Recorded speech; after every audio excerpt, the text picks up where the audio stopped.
everyone, it's Jamie. But right now, we are going to do something on Greenland, whether they like it or not.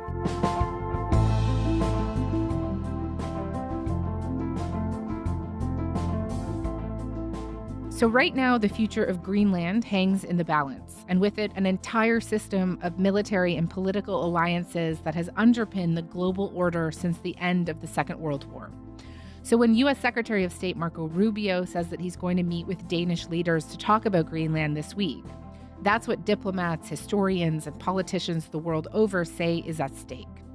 They point to senior Trump advisor Stephen Miller saying on CNN, "Nobody's going to fight the United States militarily over the future of Greenland." And Trump saying that he needs to own Greenland to prevent Russia and China from doing so, and that he can do it, The easy way. But if we don't do it the easy way, we're going to do it the hard way. The whole thing has sent a chill through Europe and Canada.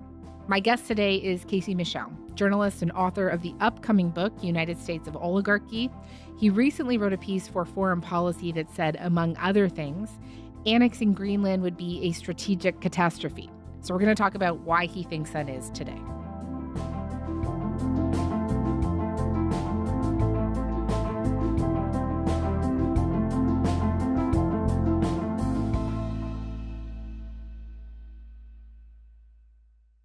Casey, hi, it's great to have you on the show. Hi, Jamie. Thanks so much for having me.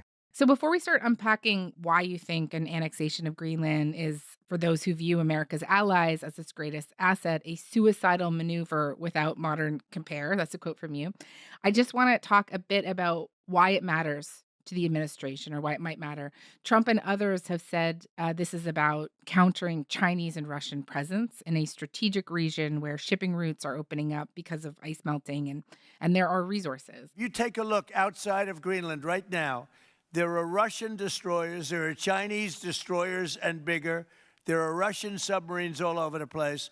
We're not going to have Russia or China occupy Greenland, and that's what they're going to do if we don't. So we're going to be doing something. What are China and Russia doing in the region right now? Well, so what China and Russia are doing in the region right now are what they're doing in many other regions. They have a presence in international waters. They consider it a place of potential national security concerns for them. It's not as if they don't have any interest in that, but you could say the same thing about the South Pacific. You could say the same thing about the Indian Ocean. You could say the same thing about Antarctica. It's no different than that whatsoever in the waters around Greenland. But the way that the administration has framed it, by all appearances, according to them, Greenland is positively crawling with Russian and Chinese troops and surveillance and ships, and is inevitably going to become a protectorate of either Russia or China, which is why the United States of America, under the Trump administration, needs to move in. Now, of course, this is all a fantasy. This is all effectively fabricated.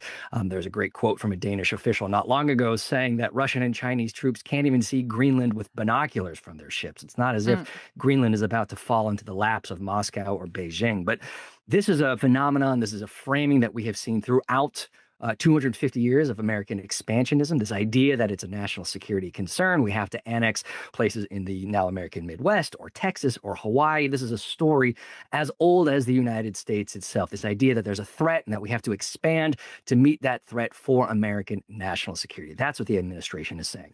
Let me push back on what you were saying just a little bit here. So I was reading a different piece in Foreign Policy, not the one that you wrote, that outlined how Moscow maintains 12 military bases, 16 deep water ports in the region. Russia is also the only country in the world with a nuclear-powered icebreaker fleet, currently numbering 8 ships, and aims to add more, and that China is also increasing its presence, importantly working with Russia to develop designs for a year-round container ship capable of transiting the Arctic. And just, listening to that, like how would you respond to that? And also, how would you respond to the argument that this specific area is more strategic than some of the other ones that you mentioned before? Yeah, it's a great question, Jamie, because there's absolutely an argument to be made that the Arctic, by and large, not just Greenland itself, but the Arctic writ large, is absolutely becoming one of these emerging security theaters for national security concerns for the United States, for China, for Russia, for Europe, and of course for Canada as well. And that is absolutely a reality as we see melting glaciers, glaciers, melting ice, and rising waters, the opening of new trade routes, and the opening of accessibility in new ways, especially maritime ways for places like Russia and China. And of course, we have seen increased cooperation between Russia and China in recent years, most especially following Russia's invasion of Ukraine. But that, again, does not mean that Greenland is going to fall right into the laps of these two powers if the US doesn't do anything. I think the thing to remember at the end of the day is Greenland is a part of Denmark, which is a treaty ally of the United States of America, of Canada. It's already protected by these security umbrellas, by the nuclear umbrella that the United States of America presents. This is already part of America's security architecture. And I know we'll talk about this in a little bit more, but if the US goes out of its way to forcibly annex Greenland, that shatters all of that. Of course, it doesn't mean Russia and China come in, but that security architecture in North America, in the North Atlantic, transatlantic relations, that falls apart completely, and we are in a brand new world. I want to get into that in a little bit more depth soon. But just, I heard Trump talking, I wonder if you heard it too, to the New York Times last week, and he was really making the case that he can do a lot more with Greenland by owning it versus, I guess his point was leasing it. He was really talking about this like a developer. I think that ownership gives you a thing that you can't do, whether you're talking about a lease or a treaty. Ownership gives you things and elements that you can't get from just signing a document that you can have a bid. I suppose the other way to look at it is in terms of like working with your allies and Greenlanders and Denmark. And so what do you make of those comments? So yes, Jamie, I think that interview was especially revealing. Of course, Trump has been saying for months, certainly the entirety of his second term, and even going back to his first term, that the United States of America needs to have Greenland. And I think that interview you mentioned was especially telling because it's not just him repeating the same things that the United States needs to annex it for its national security, but he said, because that's what I feel is psychologically needed for success. And I think that's so revealing because, again, Donald Trump is a builder. He's a real estate man. He's someone who had, in his own special real estate way, territories to himself, to his own name.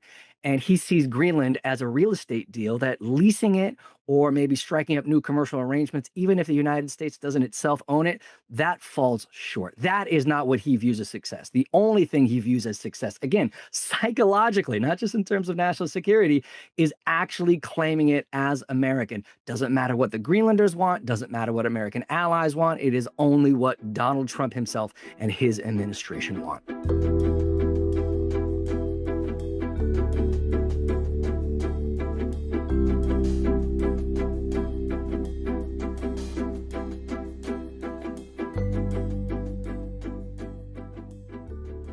Let's dig into the resources in the region a little bit more. Since we're talking about why the United States wants Greenland, the Arctic is home to 13% of the world's conventional oil, 30% of undiscovered gas resources. Greenland is also home to rare earth minerals, something that we've talked about on the show before.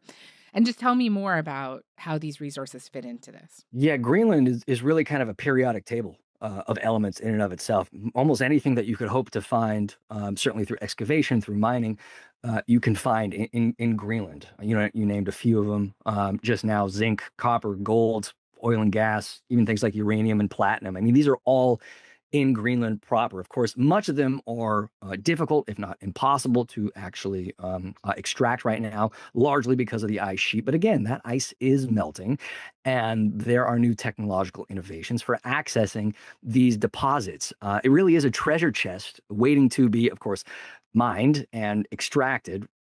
As the United States of America sees it right now, really, regardless of what the Greenlanders want. And I know that you are writing a chapter in your upcoming book on oligarchic interests in Greenland. And just tell me more about who and what is interested in the territory and why. Well, we've already seen significant American investment in Greenland, again, mainly in mining and oil and gas. And many of those companies have significant, if not direct, links to many of the same kind of corporate donor class that we have seen supporting Donald Trump for years and years, and certainly returning him to the White House itself. And again, these are figures like Mark Zuckerberg, figures like Jeff Bezos, hedge funds like Andreessen Horowitz. I mean, again, some of the biggest names out there in terms of those who have supported Donald Trump in this kind of emergent American oligarchic class just so happen to be the ones who will benefit most directly if the United States of America goes out and seizes Greenland and does away with any kind of environmental regulations, any kind of democratic oversight whatsoever. They stand to gain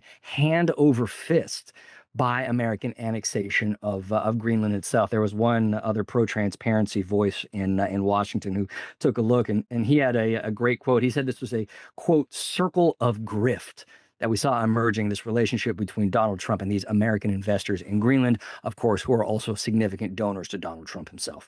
Just tell me more about what we know about what some of them are invested in right now. Well, so these are groups, these are organizations, these are companies like Cobalt Metals, which has been leading this, quote, modern gold rush. And again, is linked and has received investments from Zuckerberg and from Bezos and from Andreessen Horowitz. These are companies like Critical Metals Corp, which is, again, it's not just the donor class. Critical Metals Corp has seen investment from the hedge fund that was run by Trump's Commerce Secretary, Howard Lutnick. So again, you have this direct interpersonal overlap right there. And of course, again, many of those investors are not just giving to Donald Trump himself or his reelection campaign, but are also donating to things like Trump Media, which is maybe not in the news quite as much these days, but is, again, one more way to directly line Donald Trump's pockets as president. I want to ask you specifically about Peter Thiel. So this is the PayPal and Palantir titan. And he is someone who wants to set up these crypto-powered network states on undeveloped territory. And he is invested in this company called Praxis, right? Which has scouted Greenland. And I've also heard these areas referred to as freedom cities. Like, what is this? So this is where it kind of, I think a lot of folks have this idea, okay, there's kind of basic corruption. These wealthy Americans are paying Donald Trump. They're getting what they want in terms of American policy. But it also is just a little bit weirder. It's a little bit stranger, maybe even a little bit darker than that. Again, this is where figures like Peter Thiel and some of the others that I've actually named already come into play, because they, through either their funds or even themselves directly, have been backing this organization called Praxis, which wants to create this kind of crypto utopia without any regulations whatsoever. No democracy, no oversight, no transparency into what these wealthy figures can and will be doing in Greenland itself. They want to have a new area where they can kind of experiment however they want to create this crypto utopia where they can effectively rule as unchecked kings or tyrants or whatever term you like to use. And Peter Thiel has been involved in this. Again, other figures, wealthy Americans like John Lonsdale, and even the Winklevoss twins, I think of former Facebook fame, have been investing in this organization called Praxis, which wants nothing to do, again, with any kind of restraint, any kind of restrictions about what it can do in Greenland, regardless of what other Americans or certainly what Greenlanders themselves want. This is really, I did not know about any of this. This is really interesting stuff. It's so strange, Jamie. I have to tell you, it's a very strange rabbit hole to have gone down over the last few months.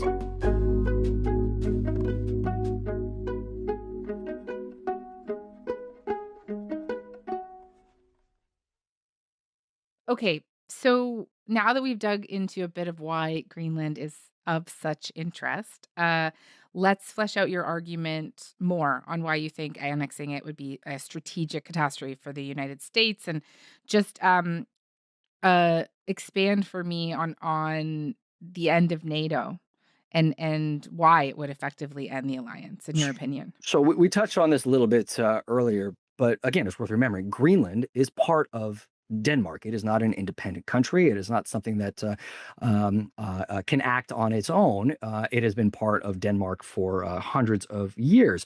Denmark, of course, a NATO member state, an ally of the United States of America. If the United States of America then goes and forcibly pries apart, cleaves apart a fellow member of NATO, that is not only something we have never seen in the multi-decade-long history of NATO itself, but that's the effective end of NATO itself. How can an alliance remain if every member state suddenly realizes another member, that is to say the United States of America, can target them apparently by kind of out of the blue with no real national security concerns?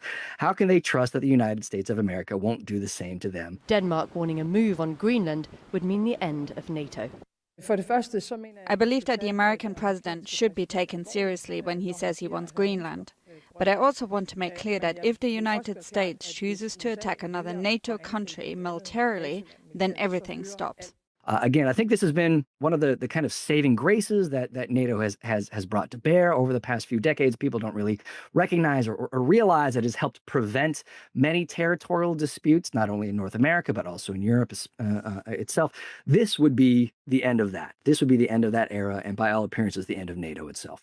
Well, just tell me more about that because you argue in your piece that the expansion of NATO in the 90s and 2000s stood upon border concerns and what happened there. Yeah, so if we go back to the 1990s, the emergence of not only post-communist governments in Europe, but also new post-Soviet states in and of themselves in the now defunct Soviet Union. One of the real concerns in Washington was these new border disputes that would emerge in countries like Hungary and Romania or elsewhere in Eastern and Central Europe that go back decades, that go back centuries, and that would flare up once more now that there was this new geopolitical order coming.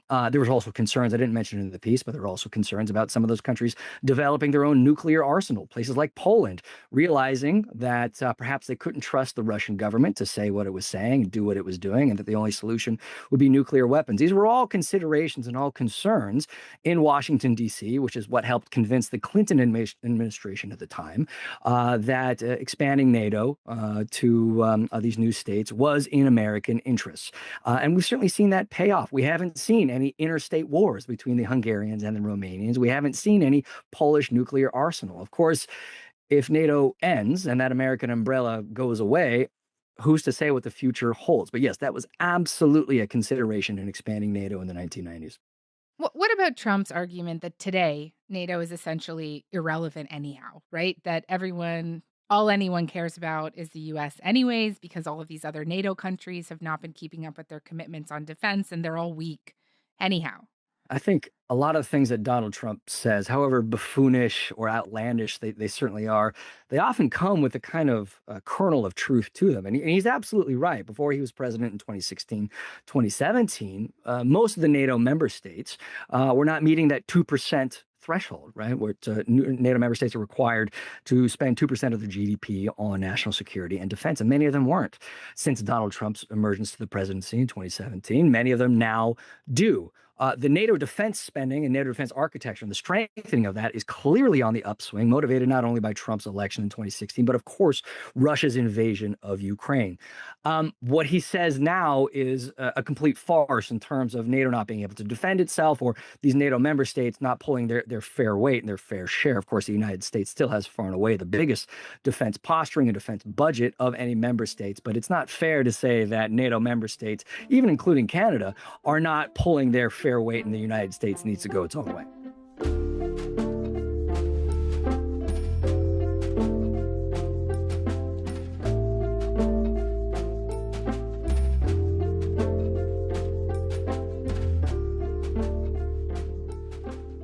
Let's home in on Canada specifically. Of course, this is our backyard. And what do you think an annexation of Greenland would mean for this country?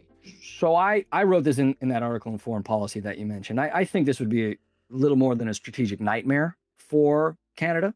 And again, if you look at it geographically, of course, Greenland acting as an effective, massive backstop or doorstop on Canada's eastern flank and northeastern flank, and any kind of Canadian maneuverability either in the North Atlantic or even in the Arctic itself. And all of a sudden, you would have the United States of America effectively encircling Canada. Of course, not fully. There are still certainly maritime routes that would be available. But if you look at it from a basic national security architecture and geostrategic architecture, it would be the effective encirclement by Americans, by an American government, of course, that is expansionist, that has claimed its rights to interfere and expand however it wants in the Western Hemisphere, and that is now led by a president who has said time and again he wants the annexation of Canada. Again, I think the time for viewing Donald Trump's rhetoric and on anything in the Western Hemisphere as laughable or as a joke or as trolling, that has to be put to bed, especially once the United States of America moves on Greenland. This idea that Canada would be made a 51st state or that there be American troops somehow in Canada, maybe not a full-scale invasion of Montreal or Vancouver, but who's to say that American troops won't start popping up in the Canadian Arctic islands. Baffin Island, for example. It's right there. And it is all too easy for me to see Donald Trump saying, for the sake of protecting American Greenland, we need those islands. What right does Canada have to them anyway?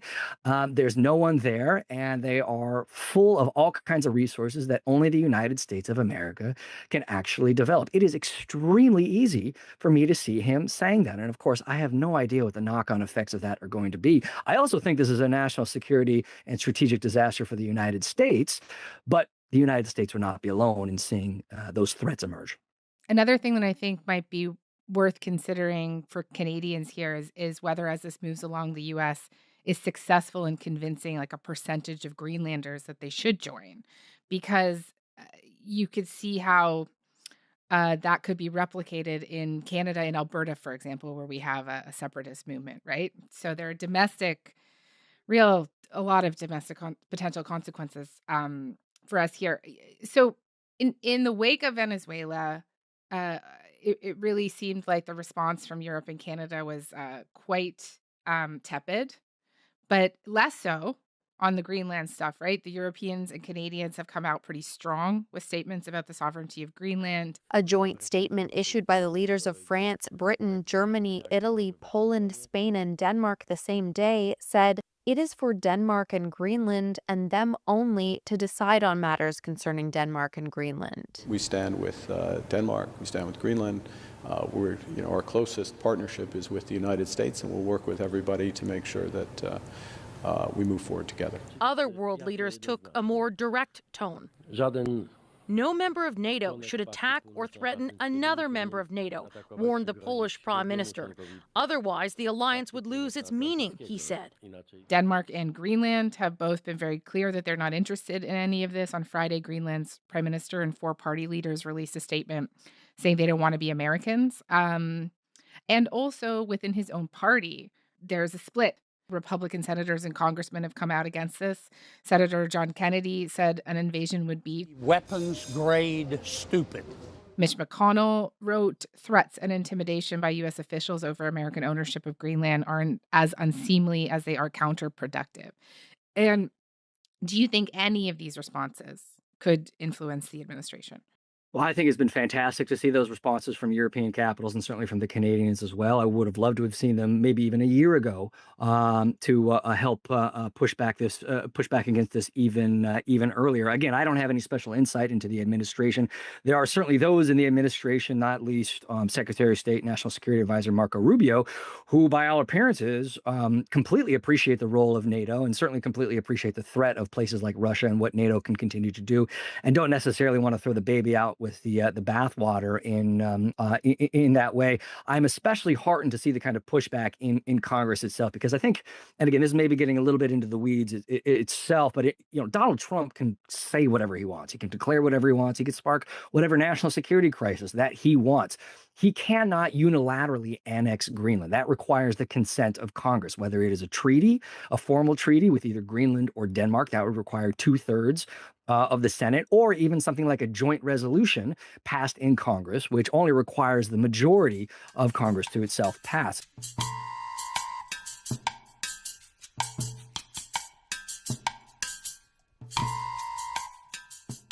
The other option here, according to Marco Rubio, is that they buy it, right? And there are about 60,000 people on the island.